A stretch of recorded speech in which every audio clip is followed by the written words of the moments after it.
Thank you for joining me, Dave. I really want to talk to you as a colleague and as a friend, not just as a business associate, about this case that we just experienced on the new PET scan machine. The individual, patient number 77, Sid Synopsis, apparently, his unconscious imagery was like nothing we've ever charted before. It's like, let me explain this to you. Was there a malfunction in the computer system? Well, see, that was my theory at first. This is an experimental... It was impossible because... PET scanning machine. It was impossible because the next individual that we tried, because of course, that was my first reaction, and I felt like there could be a danger to Sid. We tested it again, and it was completely normal. Did you test it on yourself, doctor? Yes, I did, but, don't let that get out. Well, did you come out...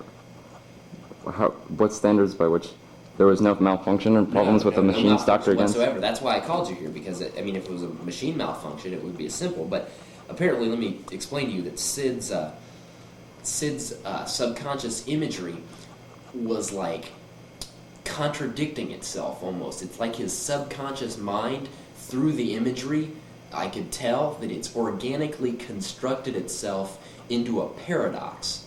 Sid's subconscious is a paradox, and it relates, and I've come to this abstract conclusion, but it makes perfect sense.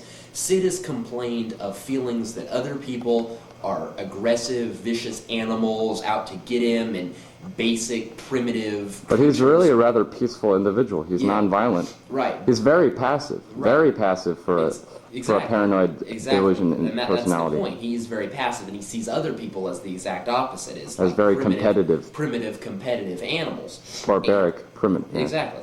And the point of the matter is, I think that somehow, some strange way, Sid's animalistic subconscious has... His natural competitive drives for survival? Right. Sid's animalistic subconscious, his natural competitive drives for survival that are imprinted in all of our brains as animals, right, are beginning to cancel themselves out, as I said, by arranging themselves into the tissue is becoming and the neurons an organic paradox. And his imagery displayed this. Some of the archetypes which we often see were keys of universal concepts were canceling themselves out.